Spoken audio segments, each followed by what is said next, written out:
Welcome to Fix It Home Improvement, covering projects that every homeowner should know and great products for home and garden. Hi, I'm JC, and this is where we share weekly home improvement tips. I'm here with my co-host, Cindy. Hello, JC. Hi, Cindy. Today we're going to be talking about how to control mice. And we also had an interview with Amy from Handy Camel. I wanted to thank Tony Schmecka. He's been sharing our podcast on his social platforms. He has Hot Water 911, that's his company here in Chicago. And then he just started a home improvement radio show called Going Home with Tony, and that's on AM 560. And if you have the TuneIn radio app, you can actually pick up his show anywhere in the country. So this week we're going to be talking a lot about killing mice, and I just want to say up front before we get a lot of negative emails that I think mice are really cute. I was a big fan of Mickey Mouse and Tom and Jerry. That's nice. I hate live mice. Really? Well, then you'll be good at this episode. Well, like when we bought one of our stores, it was an old store. Yeah, amazing. And like they had food at the registers, they would just leave it out. The break room was so disgusting. Yep. You actually walked about a quarter of the way into the store, and that's all you smell was mice. It was disgusting. And it's wild. They actually have a specific odor. It's kind of a musky odor. Oh, it was disgusting. Their bodies, their waste. Right. So you can tell right away. So, I mean, that was our chant for a long time, was kill, kill, kill. Sell, sell, sell. Kill, kill, kill. That was our theme at the hardware store. But that was on the task list every day, was kill the mice. It was amazing. We'd take off the baseboards under the shelving, and there were all these nests. So they would grab paper and any type of cardboard that we had in the back room, or the previous owners really let this go. And they would build these beautiful nests. And what's wild is they are actually very organized and very clean. Mm-hmm. They have specific areas where they store their food, where they use the toilet, and where they sleep. So they're actually pretty interesting how organized they are as far as their homes. Well, they had, in the back room, they had a pallet of bird food, remember? The 20-pound bags of bird food. That's right. And they had eaten through the bottom bags, and they didn't even bother to clean it up, the employees.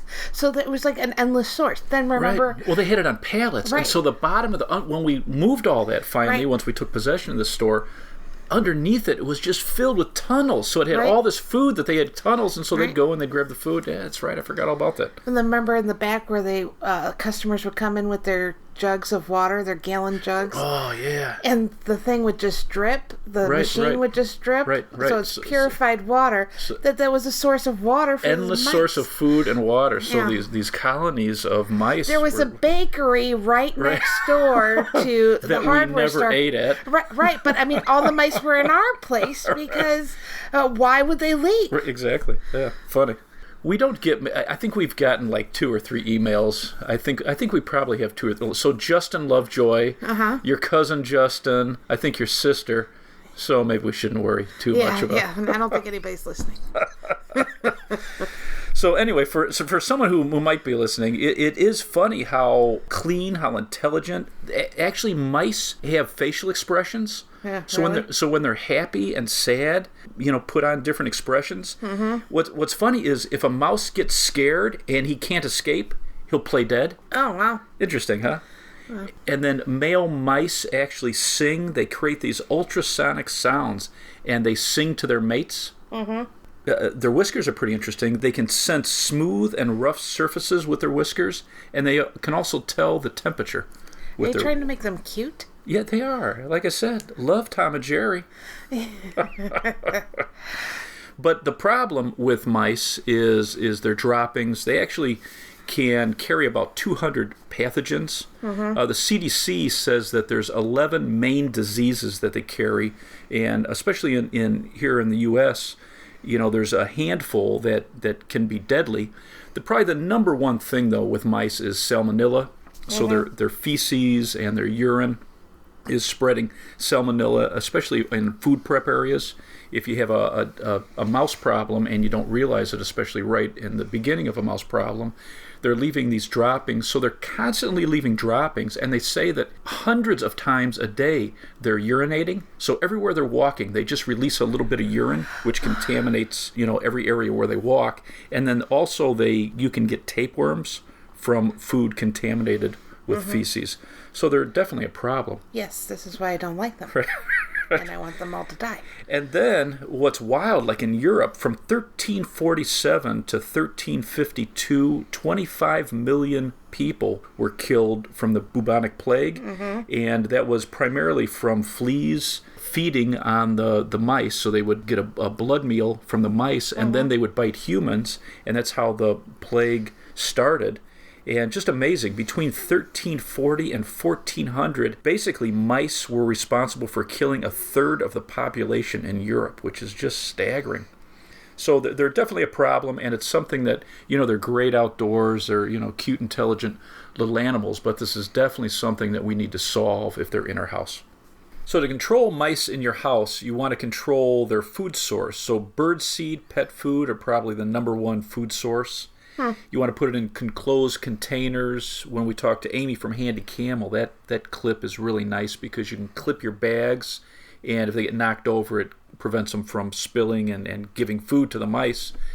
Then we also want to close off any way where they can get into the house, and it is amazing how they can manipulate their bodies. A mouse can go through a crack the size of a pencil. Wow. Which is hard to believe, and also they can fit through a hole the size of a dime. That's crazy. It is. So we've got to seal up any cracks. So especially in the fall, when the weather's changing, we want to walk around the house. Any cracks, any holes, you want to use weather stripping and fill all this. What's interesting, though, is they can easily gnaw through plastic and wood and rubber. A lot of people use that expanding foam, which is excellent and insulates very well, but mice can chew through that very easily. So one of the old tips was to always stuff in steel wool. Right. And it's funny, I've done a little bit of research on some of the new techniques, and they say that it's still one of the best ways to keep mice out of the house because they just have a terrible time trying to work through it, and then they can't chew through it. Right. So you can put in the holes, if you have holes or areas where you're trying to fill and give it a little backing for caulk, you can force in steel wool and then cover it with a caulking. And then a tip for great stuff, that insulating foam does a wonderful job, but you can't leave it exposed, so sunlight will actually break it down. And it's wild. You'll see it if you use it outside and you don't cover it with paint or a caulking. It'll actually get so dry that when you touch it, it just crumbles under your touch. So if you do use great stuff, you let it dry. You can use any type of blade to cut it very easily, and then I would put a super thin coat of caulking over the top of it, or just a touch of primer and paint, and that will keep it from breaking down. So let's talk about some products to keep the mice out of the house. Okay. So like the house I'm in now, we're right by a forest preserve, so every fall we've got a problem. For years I've caught mice in the garage, so that weather strip on the bottom of the garage door just doesn't keep them out. And I've built up like the corners with a little bit of expanding foam. And what I found was really nice, so I started using the Fresh Cab and its essential oil. Should I spell it? Yes, please. The whole thing. And so for $18 you get these 4 packets and they're just organic essential oils. The EPA says it's safe to use inside. You force it in the corners of the doors or anywhere where they're, possibly can get through some weather strip from outside into your home, and you put it in the corner, and the mice are so sensitive, their sense of smell, that this odor just overwhelms them and it activates their flight response, which is interesting. And then Shakeaway, the company, actually has a similar packet. So that Fresh Cab runs around $18. Shakeaway runs around $9 for 4 little packets. And again, it's organic oils. They've got the electronic pest control, so you can plug this in like in your garage. Some of these are designed to do a couple thousand square feet. I've read a bunch of research papers on this, and they say that mice are actually frightened by ultrasonic sounds, but over time they slowly adapt to it. So if they're looking for a place to come in and they're around your house, it scares them off at first, but then over time it just, I guess they can just deal with it. So if you don't want to kill the mice, what are your options? So there's a couple humane traps. Victor makes a trap that catches them live, and a little door closes them and locks them in place. And what's interesting about mice is they're very good at honing in on where their home is. So they say when you catch these mice, you actually should release them 5 miles from your home. Road trip with the mouse. Yeah. So on these live traps, they actually say that peanut butter is one of the best attractants. So you put a little peanut butter in the end of this, they walk in, and then it triggers a trap. There's a couple different styles, but it triggers them, and it just a very humane way to capture them and then get them out of the house. So on the other end of the spectrum, you have glue traps, which are not very humane. They can also be a problem if you have kids or pets in the house because they can get tied up into this, and the glue is very, very sticky. Well, there's a couple different styles, right? Yeah, they do have some that are covered, so it's a little more protection. Right, but I mean, a lot of people prefer the glue traps to snap traps just because the snap traps are dangerous for kids and pets. Right, and the covered glue traps are actually a convenient way. If a mouse gets in there, it's easy to grab it and dispose of it. Right. So my grandparents, when they had their house, they found a mouse downstairs in the basement. And so, like, everybody freaked out because, Grandma was super clean freak, right. So it was just like, what the heck is going on? Because, they have a mouse in the house. And so, like, my mom's made us swear not to tell anybody that, they found a mouse. Disgrace of the family. Yeah, well... only my cousin and my sister are listening to this, so it's fine. So, but they had glue traps, and she had a glue trap in the kitchen for 20 years. The same glue trap. Really? That was I just bet there are a lot of spiders and just insects in between on that. in between like the refrigerator and the counter. Sure. So, yeah. Let's talk about snap traps. I like snap traps because they're simple, they're inexpensive, and very effective. When we first started investing in real estate, we hired a few of these exterminators to kind of teach us, because I had no idea how to deal with mice. And we would hire these guys, learn what they had to do so that we could do it ourselves. And one of the biggest things they taught us, bait the traps without them being set, because mice are so sensitive to their surroundings, and they get used to following a path where they found food or water, and they're constantly nibbling. So 20 or 30 times a day, they run, they find that food source, they nibble at it, and they run back to their shelter. And so anything new, they're very cautious. So what these exterminators would do is they would have us set these traps, multiple traps. They would bait them. The guy who was teaching me really liked peanut butter. He found that to be one of the most effective baits. So he would set these traps. He'd find evidence of mice. So anywhere where you see gnaw marks or droppings or shredded paper, a trail of shredded paper they bring back to make their bedding with. He would put these traps perpendicular to the wall. So where you set the trigger, where you have the paddle to put the bait on, he wanted that perpendicular tight against the wall. If you were to put your snap traps parallel with the wall, the mouse can actually come from behind, trigger it, and be thrown off. So it's like a throw ride. And so by putting it perpendicular to the wall, it'll catch them if they come from either direction. By just leaving them unset for a day or two things happen. One is you get to see whether that's where the mice are going, because you'll see evidence that they're taking that bait. How he explained it to me is they're so cautious that they'll poke and pick at it, and a lot of times just trigger the trap, and then once it snaps, it scares them away, but then they'll come back and then they'll feed off it. Yeah. So he left it set for 2 or 3 days. He would come back, ask us if the bait was taken, and then after 2 or 3 days, the mice get very comfortable. They've got this free food source, and then he would set them, and you'd get really good results in catching mice. So that would be my tip if you're having, if you think you have a mouse problem or if you've seen evidence of mice. Put the traps down, bait them, and then just leave them unset for 2 or 3 days. Make sure you've got, the area where you should be putting your traps, and then set them. So most of these traps come in packages of 2. Right. They have larger packages of 4. But I guess the key strategy with snap traps is using multiple traps. Absolutely. And that's what he emphasized, is you want them set, maybe about a foot apart. And that's going to, it's so much of an attractant. They have such a keen sense of smell. If you have 2 or 3 areas where they sense this food and smell this food, they're not going to see something new, be scared of it, just go around it and go to their normal source of food. Right. So they're being tempted, and then a few inches further they're being tempted, and they're being tempted again before they get to their normal source of food. So that's kind of the psychology, I guess, behind multiple traps. And then I guess if you have a bunch of mice in your home, you're catching a lot at once. But you can get, like at the hardware store, Victor makes an excellent, just inexpensive snap trap. Pick. that company. We've done some videos on our YouTube channel, Fix It Home Improvement channel on YouTube. We've done a couple of these snap traps and different ones.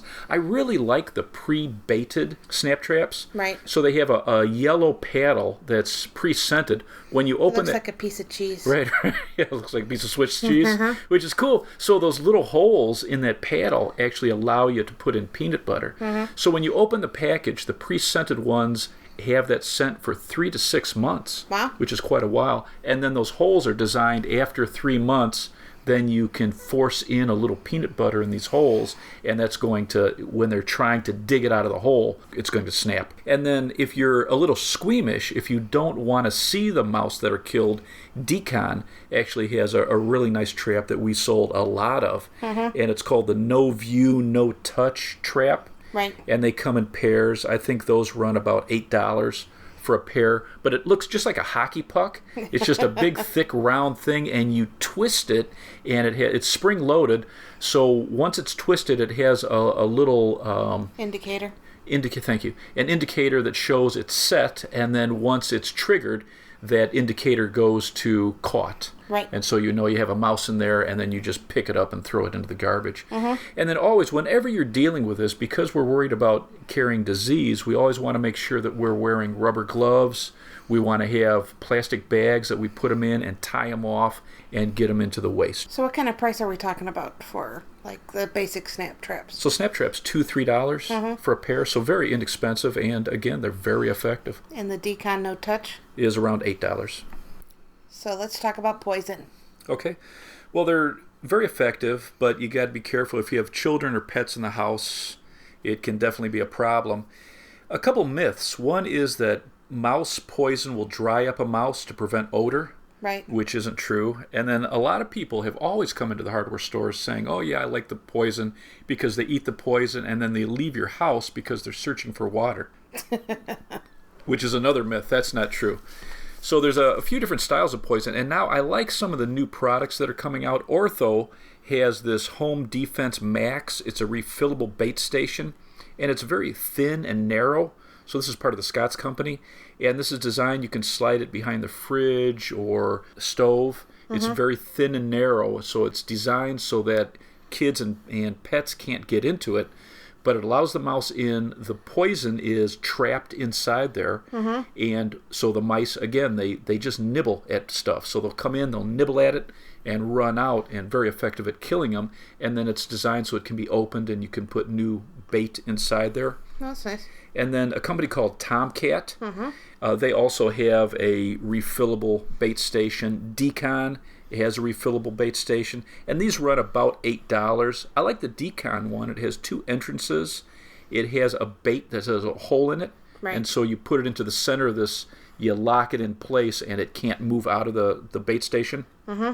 So the one from Tomcat, actually Tomcat has a new interesting product. So I emailed them. I didn't hear back from them, but they have a mouse attractant that they sell for $4. So it's designed to be put onto snap traps. So rather than using peanut butter or chocolate or dried fruit, which is probably the 3 most popular, they say that it is more effective at attracting mice than peanut butter. But that's an interesting product. It runs about $4, and it's just kind of like a little dropper that you can use to put onto your snap traps. So it's very important, I think, to emphasize how dangerous poison is for kids and pets. Absolutely. So when we were investing in real estate, we always had we had somebody in one of our houses house sitting, so they would spend the night in these homes so they wouldn't get broken into, or we would have guard dogs that were trained to use the bathroom in the basements or outside we'd set up. It was interesting. So we had one house where I had come back from the store, so I'd gone to one of the big boxes and I'd gotten a bunch of poison, and these were in paper bags. I had no idea that the dog would get into this. So in one of the rooms, and the dog was generally walking around with us all day, and then at night we had him in the basement, and it got into one of the bags where we had the mouse poison and ate it. So it was like after lunch, we had come upstairs, and I walked into the room where we were getting the supplies, and this bag was ripped open. I'm going, what is going on here? And the mouse poison was such an attractant that the dog had gotten into it and tore it up. And this is, I believe it was either a Saturday night or a Sunday night, and nobody was open. We called all over because this dog had eaten a package of this mouse poison. And so we got hold of a 24-hour emergency vet, and they said you have to get vitamin K to save this dog.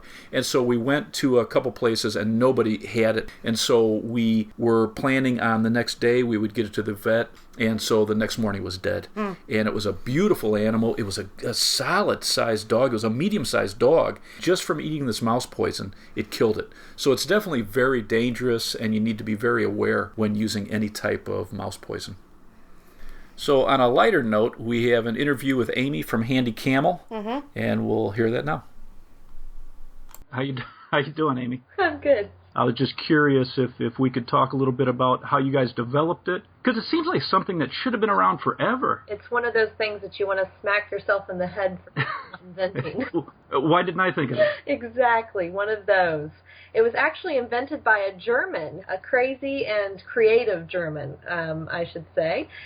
Interesting. Tom got introduced to him and the product. Tom is my husband, and he really, really liked it, and it was not marketed here in the States, so we licensed the product here and have now brought it to the masses here in the United States, and it's fairly new still, so there's not a lot of people out there who know about it, but we love to talk about it. Yeah, very smart product. And I worked for years remodeling homes, buying and selling real estate as a real estate investor, and I would have loved this. We used to use, concrete bags and mortar mix, and then I would throw it in my work car. And we never had a great way to close up those bags, and this would have been so easy to use. I can see it as a lot of uses. Yes, it does. It's one of those products that will go through a ton of different areas and markets. You've got your gardening, you've got your contractors, you've got your bird lovers and your pet lovers, and also it's great for farm animal feed as well. So one of those products that, it covers a whole span of different uses. So that's why we call it the Handy Camel, because it's so handy and it works for so many different things. Now, how big of a bag will it close? So if you're talking about farm use. Right. It depends on the type of material the bag is made from. So a lot of the ones that they're going to now are those plastic kind of coated material bags. Those work brilliantly. It's the only ones that we have a hard time opening and closing are the really thick paper bags that have many layers of paper. So, but those are kind of going away. I think because those mice and things can chew through those paper bags a lot easier. So you'll see a lot of different companies going to that plastic bags. And then you just have to keep the bag sealed shut. And that's where our product comes in very handy. I think for the average homeowner, because I haven't found anything where it doesn't work on it. So for charcoal, and what I really like is if I'm using like an insect killer, like in a fertilizer with an insect killer, I hate that smell of the chemical, and this really seals it off nice. Yes, and so it works great for the pet food and the kitty litter as well on that, because those have a strong odor, and it's even us when we're demoing the product being used on those type of bags at the home shows and the trade shows and stuff, I'm like, woo, those bags are potent. So nice to have that sealed up, and it also eliminates the need for adding more plastic into our homes and our environment. With all the chemicals and plastics used, obviously our food grade ones have changed now to the BPA free, but a lot of the storage ones are not. So it eliminates that need for those plastic boxes and stuff. And having to move it, having to shift it to another bag or another container. Yes, and that's where the handle on our clip is so convenient, because it not only is resealing your bag, but you're allowed to carry those unwieldy bags around and do it with ease, really. Right. It's not. Yeah, I think it's smart. Can you kind of describe it? Sure. The clip? It's made of polypropylene, and it's a 17-inch clip. So even on your wider bags, you can just kind of fold in the sides neatly and whack it on there. But you don't have to fold it down. You just literally snap it shut. So it opens on one end and opens up, and it's got no tear teeth inside that really grip bags tightly, but they won't puncture a hole in it. And then on the open end, it has a ratchet system. So on your thick bags of charcoal and those, paper bags that aren't, massive, you can just click it down once. And then on your thin bags of potting mix and fertilizer, you click it all the way down. There's three different levels. Yeah, very smart. Yeah. And one of my favorite features of it, JC, is that you can actually clip it on an angle on your open bag. You click all the way down when you do that because you're only grabbing half of the bag. And then you can literally pick it up with that handle, and you've created a pour spout on that open end. Well, I think it's a great product. I always recommend it, and I just thought it'd be fun to have you on to talk about it a little bit. Yeah. And how long have you been selling the Handy Camel? Well, we just released it to the market last May, so it's almost a year old. Wow. And we're coming up with new ideas every day, it seems. We're going to come out with a range of colors for it, and also a camouflage version. Interesting. Those hunters and the like who like to feed the deer and go out and whatnot, we figured that they might like a camo version. We've also That's funny. We're going to come up with a mini version. That's in the pipeline at the moment, and that'll be more for your 20-pound or less bags around the house. So if you had a really small bag of bird seed, or if you had a small bag of pet food that just you keep in your pantry or something, that would work perfect. Or your flour or anything else that you might keep in there. So is there a weight limit on this design? On the main Handy Camel, we recommend 40 pounds. Okay, that's great. We don't want people picking up too much more than that on one side of their body, but we had testing done up to 100 pounds, and the clip never failed. So it's extremely heavy duty. So yeah, it's great. I've used it a lot, and I'm sold. I think it's a great product. Well, thanks for having us on. We appreciate you doing a little feature on us, and we're so happy that you find the clip so useful. We love it. And where can I find you? If I wanted to find your product, what's the best way? Sure. You can get on our website. It's www.thehandycamel.com. We've also got a store locator on that website. You can purchase the product from us, or you can get on the page of where to buy and type in your zip code and find the nearest retailer. And there's also a range of retailers online that are also selling the product. All right, Amy. Well, I appreciate you taking the time out to talk to me. Hey, thank you, JC, and you have a great day. You too. Thank you. So that was a great interview. I think it's a very interesting product they have.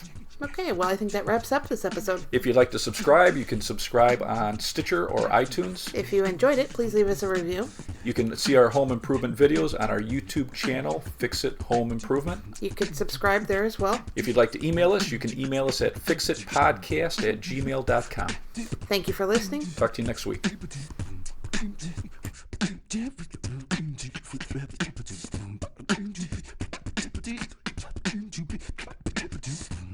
Do